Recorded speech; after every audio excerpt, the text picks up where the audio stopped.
Alright, so the new Woody Allen film, obviously To Rome with Love, it kind of had something in it that obviously is like about obviously his other films, about obviously all the other places he wants to sort of show you. He has sort of like a romance with these places himself, and obviously, I just thought, oh my god, no, it's sort of gonna be like that kind of movie where it's just really annoying and just a bore. You know, I mean, Manhattan was terrible. I mean, I don't know, maybe it's me. I didn't like the movie. I thought it was rubbish. I thought there was no story to it. It sucked. And then obviously Midnight in Paris came along, and I thought that was just really bad and really boring.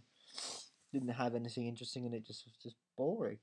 And then we have this movie, and actually, it's not bad. It's not terrible like those movies. It's actually quite fun. At the beginning, it was just kind of I don't know, kind of mediocre, but then it sort of got better as it went along. I was actually quite enjoying it.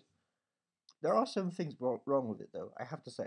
So, Jesse Eisenberg is awful. I feel really bad saying that, but it has to be said. I'm sorry. It's just like everyone else seemed to be doing a good job and giving a good performance and having quite good fun, but he just doesn't want to be there. I think, and it's a shame, really, because I like Jesse Eisenberg, and I think he's a good actor, and he's giving good performances. And some people say, "Oh, he's ripping off Michael Cera, blah blah blah blah." But I think he's still a good actor. I like Michael Cera as well. Um, but just here, I felt he was incredibly weak and not needed. I think somebody else should have played the part, and it was just a bit of a surprise, really, because before I thought he was such a great actor, and then I saw him this time, and I thought he was just a bit flat. Um, And I have to say that the bit near the end is really quite stupid, and I'm going to explain how stupid it is.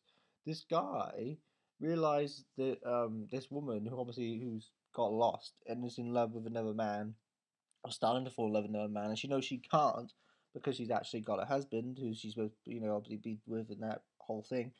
That she falls in love with this criminal, and he saw, threatened her at gunpoint, and all of a sudden, then this really stupid thing happens where she starts falling in love with him, and I just didn't get that at all. I'm like, oh god, what? No, that does not happen. It happens in scriptland, yes, but in real life, no.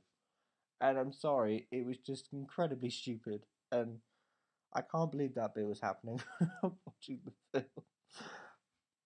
But I liked how he sort of played around with the different stories. Like he sort of makes out a whole thing that there's somebody who doesn't like being famous, but then when actually the whole buzz dies down and the whole thing of forgetting about him, and oh, is it that person, oh, getting him mixed up, that whole kind of thing, and then it's all gone.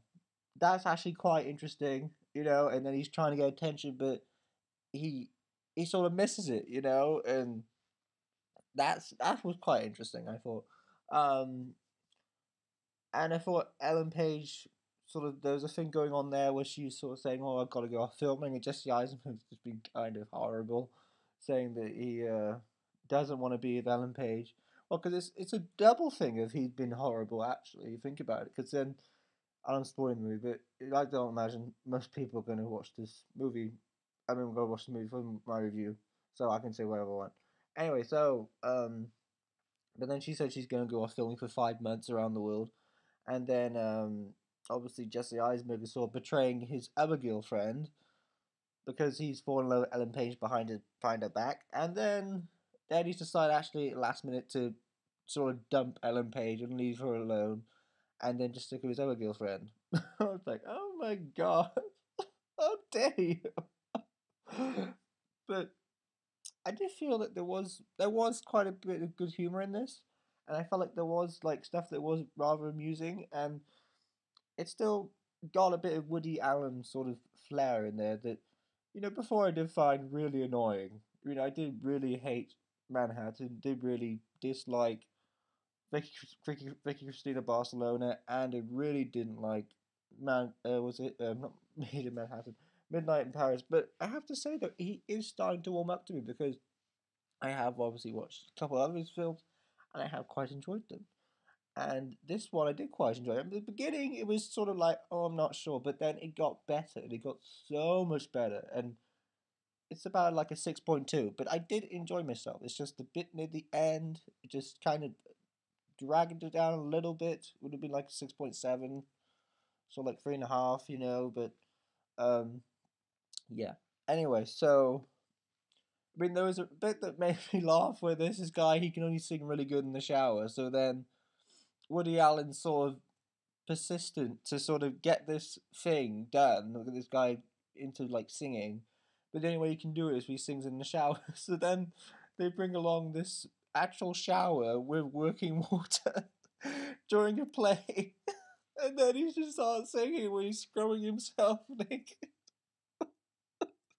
And I just thought that was rough music. And then later on in the movie, then it happens again in sort of a longer play and a longer part, obviously. And then he's like pretending to like stab him and stuff through the shower. And I just thought that amused me. So there you go. Um, but yeah, that was funny, and Woody Allen's quite funny in it again. Because obviously I was crying in misdemeanors, or endeavors, misdemeanors. I don't know the actual. Anyway, but he was funny in that movie. He's funny in this movie again. Um, I wouldn't say it's a great Woody Allen film. I mean, I do like Annie Hall. I don't think it's a great film, but I did quite like it. 3.5, and Sweet and Low Down 3.5 again, because there are some things that are really great about it, and it does work, and it is watchable, and I do like it. Um, but obviously, Hannah Sisters I think's a bit better, because I remember watching that and thought it was pretty good. And then I mean, Crimes and Misdemeanors was, I think, his best film up there. Like with it's the best one he's done, an 8 for me. Um, because I just thought it was brilliant in that it showed great character. I mean, it's one thing for a film to be about plot, but to be about character and pull off so well when there's hardly any plot going on, I think that's just really good, and I think that shows a triumph. And it's not not show real triumph, but it shows that it's still quite good fun. I mean, it's a bit like the line in Crimes and Misdemeanors, where he says, "Oh, the movie wasn't great, but it was fun." And that's what I felt about this movie. It was fun, and yeah, I enjoyed myself. So at least 6.2 for me, and I thought it was fun, and scenery is wonderful, and makes you want to go to Italy more. I haven't been, and yeah, I liked it.